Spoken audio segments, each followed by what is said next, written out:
बच्चों, हमारे YouTube channel RB प्रसाद में आपका स्वागत है। बच्चों, जैसा कि जानते हैं कि अपने YouTube चैनल के माध्यम से हम फिजिक्स, मैथ एवं साइंस से संबंधित फैक्ट्स को देते रहते हैं। तो यदि आप हमारे YouTube चैनल पर पहली बार तो प्लीज़ चैनल को सब्सक्राइब कर लें ताकि हमारे द्वारा दिए गए हर वीडियो क्लिप का नोटिफिकेशन आपको मिलता रहे। बच्चों, इन दिनों हम 12th फिजिक्स में यूपी बोर्ड एग्ज़ाम में पूछे गए फिजिक्स से संबंधित न्यूमेरिकल क्वेश्चन के विषय में चर्चा कर रहे हैं। तो आज हम 2017 में पूछे गए कुछ फिजिक्स से संबंधित न्यूमेरिकल क्वेश्चन को लेकर के आए हैं, जिसमें पहला क्वेश्चन है कि किसी समय t पर एक कुंडली से संबद्ध तात्क्षणिक चुंबकीय flux phi equal to 5t³ minus 100t plus 300 weber है। t इक्वल टू 2 सेकेंड पर कुंडली में प्रेरित विद्युत वाहक बल ज्ञात कीजिए। तो यहाँ पर फाई इक्वल टू दिया हुआ है, phi equal to 5t³ minus 100t और प्लस 300। ये फाई इक्वल टू है और आपसे पूछा जा रहा है कि t इक्वल टू 2 पर कुंडली में प्रेरित विद्युत वाहक बल ज्ञात कीजिए। तो जैसा आप जानते हैं कि विद्युत वाहक बल E इक्वल टू होता है minus D phi upon dt। Imply that हो जाएगा minus dt of 5t³ minus 100t plus 300। इसको आप डिफरेंशिएट करेंगे t के सापेक्ष तो हो जाएगा माइनस 15t² माइनस 100 और ये 300 का 0 हो जाएगा, ये हो गया। अब E का मान at t equal to 2 second पर देखना है। तो यहाँ पर E इक्वल टू हो जाएगा माइनस 15 इंटू 2 का स्क्वायर और माइनस 100। ये हो गया E इक्वल टू माइनस, ये 4 हो गया, 15 4 जा 60 माइनस 100 और ये अंत में आया E equal to minus 4 minus 40। क्या हो गया 40 वोल्ट। प्रेरित विद्युत वाहक बल तो वोल्ट रहेगा। तो ये आपका आंसर हो गया पहले क्वेश्चन का। आइए दूसरा क्वेश्चन देखते हैं। दूसरा क्वेश्चन है कि 25 ओम प्रतिरोध का एक धारामापी 10 मिली एम्पियर की धारा के लिए पूर्ण स्केल विक्षेप देता है। इसे 100 वोल्ट परास के वोल्टमीटर में परिवर्तन करने के लिए आवश्यक श्रेणी प्रतिरोध ज्ञात कीजिए। तो यहाँ पर V इक्वल टू है 100 वोल्ट और IG का मान है 10 मिली एम्पियर। इसको आप एम्पियर में बदलेंगे तो 10 गुणे 10⁻³ एम्पियर हो जाएगा। और R जिसको आप यहाँ पर धारामापी का प्रतिरोध कह रहे हैं, इसको G से लिखेंगे तो G इक्वल टू हो जाएगा 25 ओम। 25 ओम और इस धारामापी के साथ जो प्रतिरोध श्रेणी क्रम में जोड़ता है उसको यस लिखते हैं। तो S इक्वल टू वाट, ये आपको निकालना है। इसी को शंट भी कहते हैं। तो यहाँ पर जो फॉर्मूला बनता है वो बनता है V equal to IG into G plus S।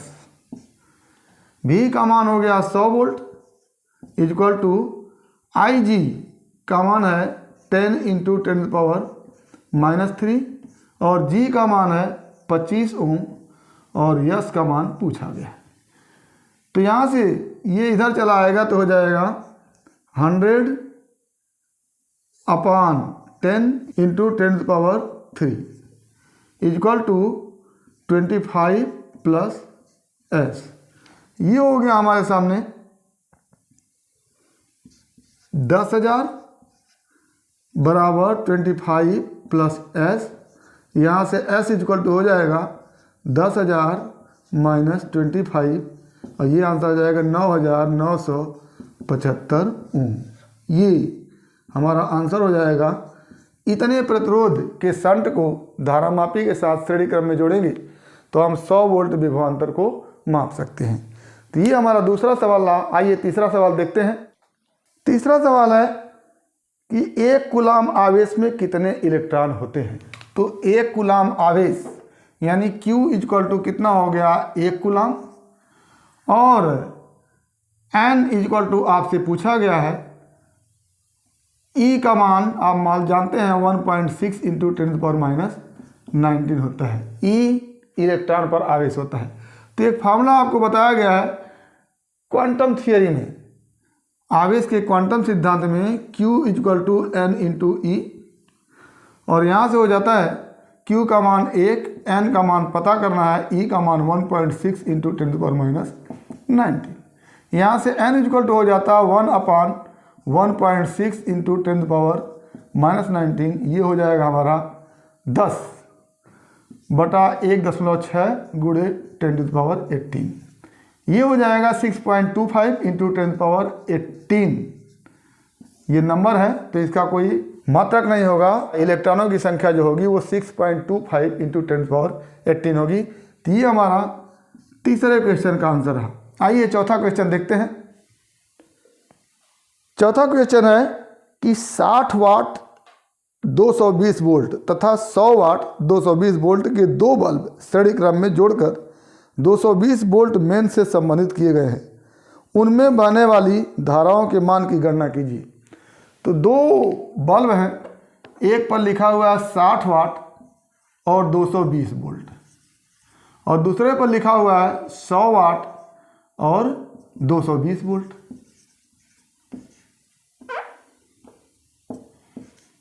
इनको श्रेणी क्रम में जोड़ा गया है। तो पहले हम इनका प्रतिरोध ज्ञात करेंगे। तो यहाँ से वाट पावर होता है, शक्ति होता है, तो P इक्वल टू V²/R के हिसाब से आप देखेंगे तो P का मान है 60 इक्वल टू 220 का स्क्वायर अपॉन R। तो यहाँ से R इक्वल टू हो जाता है R इक्वल टू 220 का स्क्वायर बटे 60, या इसी कह लेंगे 220 गुणे 220 बटे 60। तो ये जीरो कट गया, इससे आपके सामने बचा 220 गुणे 22 बटा 6। इसको हम पहले बल्ब के लिए R1 लिख देते हैं। R1 इक्वल टू इतना आ गया। इसी तरह से दूसरे बल्ब के लिए P इक्वल टू लिखेंगे 220 का स्क्वायर अपॉन R2। ये P2 कह लेते हैं। यहाँ से क्या हो जाएगा 100 इक्वल टू 220 का स्क्वायर बटा R2। R2 क्या हो जाएगा 220 गुणे 220 बटा 100। तो यहाँ से ये कट गया, ये बचा 220 गुणे 22 बटे 10। और ये दोनों बल्ब श्रेणी क्रम में जुड़े हुए हैं। तो समतुल्य प्रतिरोध क्या हो जाएगा, क्या लिखेंगे समतुल्य प्रतिरोध R बराबर लिखेंगे R1 प्लस R2। R1 का मान है, ये R2 कहेंगे इसको, 220 गुणे 22 बटे 6 प्लस 220 गुणे 22 बटा 10। यहाँ से 220 गुणे 22 कॉमन कर लेते हैं, यहाँ लेते हैं 1/6 प्लस 1/10। ये हो जाता है 220 गुणे 22, और यहाँ से आ जाएगा 30, 5 और प्लस 3। क्या हो गया 220 गुणे 22 गुणे 8 बटा 30। ये हो गया हमारा R इक्वल टू।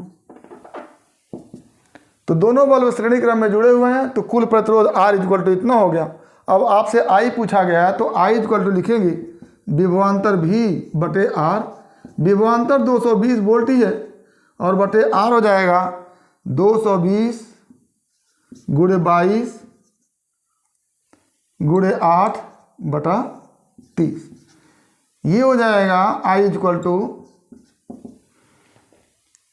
220 गुणे 30 बटा 220 गुणे 22 गुणे 8।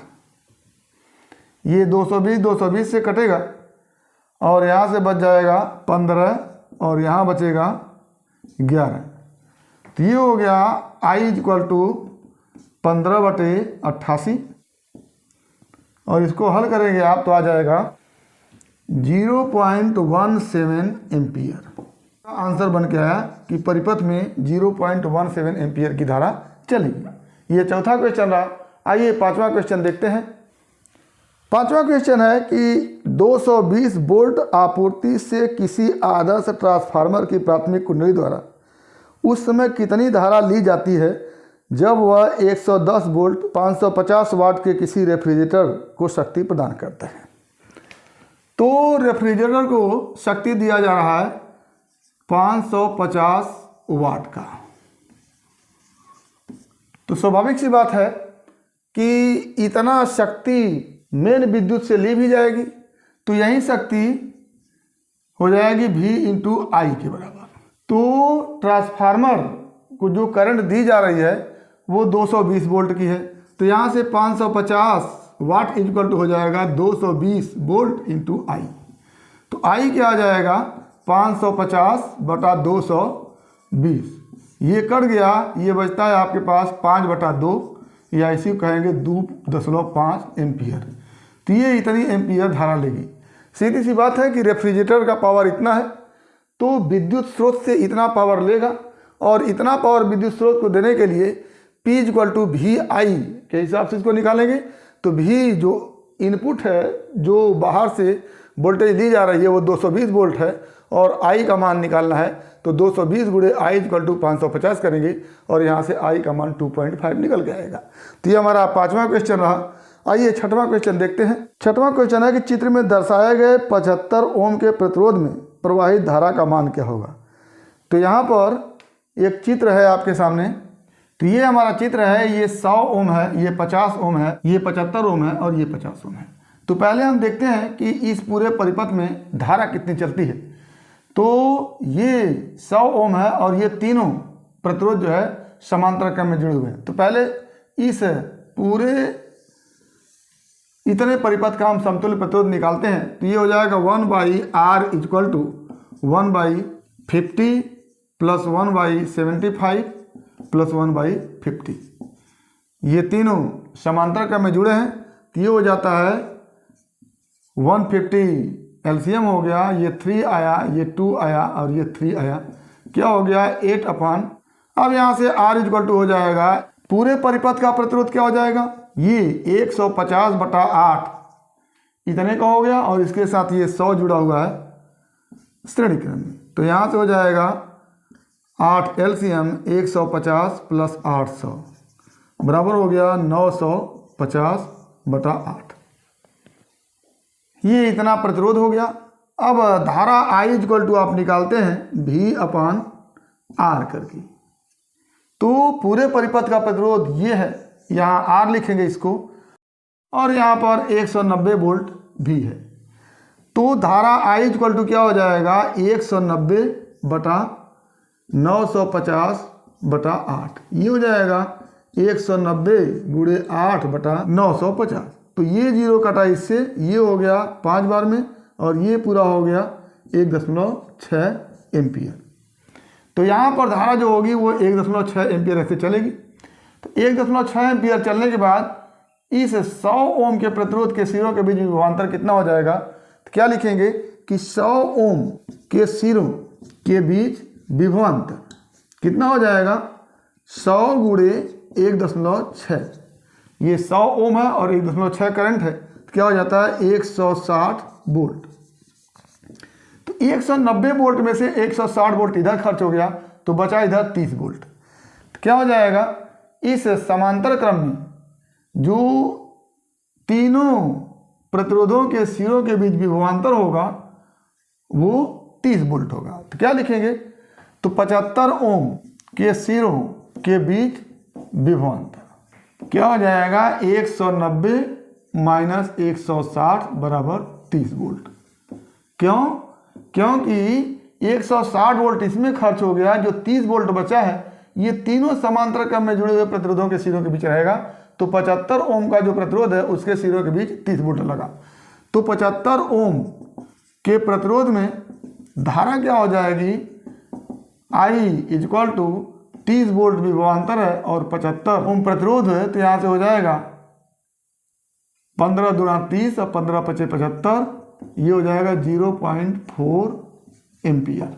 ये आंसर बन के आएगा।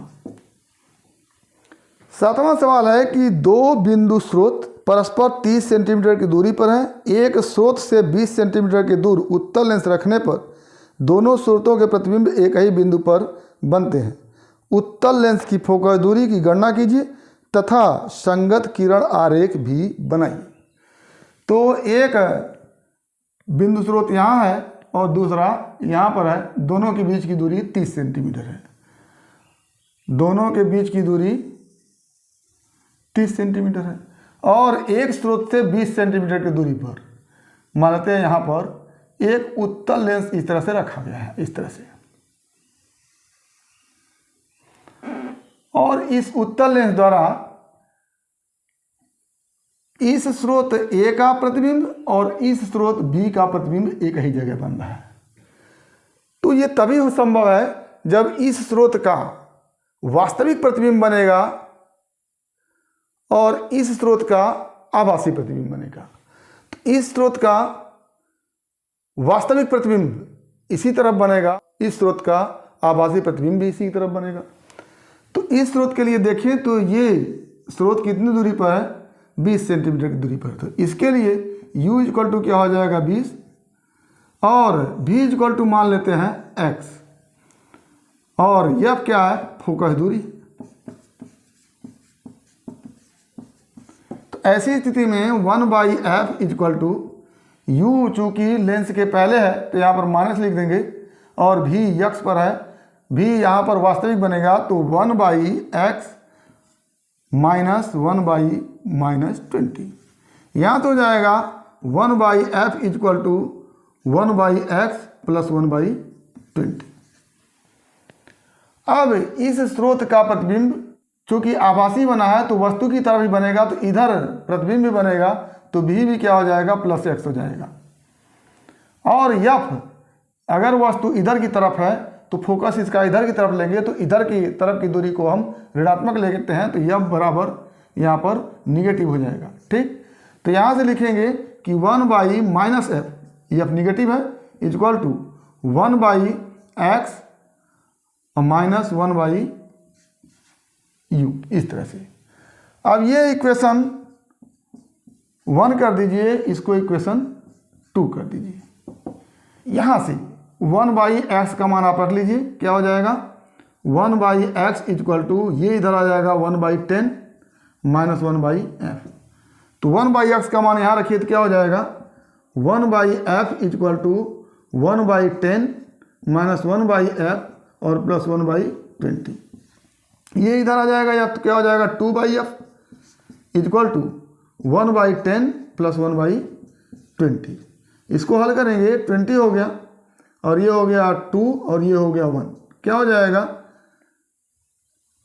2/f इक्वल टू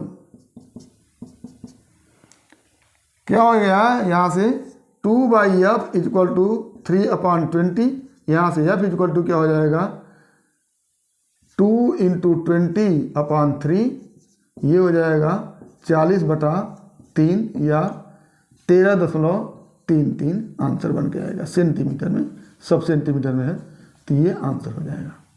यहाँ पर आपको क्या देखना है कि ये 20 सेंटीमीटर दूरी पर जो वस्तु है इसका प्रतिबिंब वास्तविक बनेगा और इसका जो 10 सेंटीमीटर की दूरी पर है जो नज़दीक वस्तु है उसी का प्रतिबिंब आभासी बनता है। तो ये 10 सेंटीमीटर पर है तो इसका प्रतिबिंब क्या बनेगा, आभासी बनेगा। तो इस वाले का प्रतिबिंब इसी तरफ बनेगा और इस वाले का प्रतिबिंब भी इसी तरफ बनेगा, क्योंकि दोनों प्रतिबिंब एक ही जगह बन रहा है। तो इसके लिए u निगेटिव हो जाएगा और x दोनों के लिए सेम रहेगा, पॉजिटिव ही। और f चूँकि इस बिंदु के लिए इधर की तरफ होगा तो f पॉजिटिव हो जाएगा। तो ये फॉर्मूला लग गया। और वस्तु इधर रख दी, तो वस्तु अगर इधर है तो u यहाँ पर पॉजिटिव लेंगे, 10 हो गया, और भी इधर ही प्रतिबिंब भी बन रहा है तो भी पॉजिटिव लेंगे। लेकिन f अगर वस्तु इधर रखते हैं तो फोकस इधर माना जाएगा और फोकस इधर होगा तो ये f क्या हो जाएगा, निगेटिव हो जाएगा। तो f निगेटिव रख करके यहाँ फार्मूला बना लेंगे और f पॉजिटिव रख करके यहाँ फार्मूला बना लेंगे। 2 इक्वेशन आपको मिलेगा ये। तो इस इक्वेशन से 1/x का मान यहाँ पर रखेंगे इस इक्वेशन में ऐसे, और ये बन के आएगा आपका, यहाँ से आप f का मान निकाल लेंगे। तो ये हमारा 7वां क्वेश्चन रहा। 8वां क्वेश्चन है कि किसी रेडियो एक्टिव तत्व की अर्ध आयु 16 घंटे है, कितने समय बाद प्रारंभिक द्रव्यमान का 25% भाग अविघटित रह जाएगा। तो यहाँ पर आपको 25% भाग अविघटित रहना है, तो 25% इक्वल टू आप क्या लिखते हैं 25/100, या इसको लिखते हैं 1/4 भाग। तो प्रारंभिक भाग अगर n0 है, n0 क्या है प्रारंभिक भाग हो गया, और n जो होगा अविघटित रह जाएगा, तो n इक्वल टू क्या लिखेंगे n0 गुणे 1/4। तो फॉर्मूला बन के आता है n इक्वल टू n0 1/2 पे पावर समय बटा हाफ लाइफ टाइम 1/2। तो यहाँ से n की जगह लिखेंगे n0 इंटू 1/4 बराबर n0 1/2 पे पावर t, और हाफ लाइफ टाइम है 16 ईयर। यहाँ से क्या हो जाएगा n0 n0 दोनों तरफ से कैंसिल होगा, 1/4 इक्वल टू 1/2 पे पावर t/16। ये हो जाएगा 1/2 पे पावर 2 इक्वल टू 1/2 पे पावर t/16। तो यहाँ कंपेरिजन करने पर 2 इक्वल टू क्या आ जाता है t/16, या t इक्वल टू हो जाता है 16 इंटू 2 यानी 32 घंटा। ये आंसर आपका बन के आता है 32 आवर्स। तो यहाँ पर आपको देखना है कि n का मान कैसे n0/4 आता है, और इस फॉर्मूले में आपको लगा देना है, ये आपका आंसर बन के आएगा। आइए 9वां क्वेश्चन देखते हैं। 9वां क्वेश्चन है कि एंड गेट का प्रतीक चिन्ह व सत्यता सारणी बनाइए। बुलियन व्यंजक y equal to a b bar plus b a bar दिया गया है, a equal to 1 b equal to 1 हो तो y का मान ज्ञात कीजिए। तो पहले तो एंड गेट का प्रतीक चिन्ह बनाना है।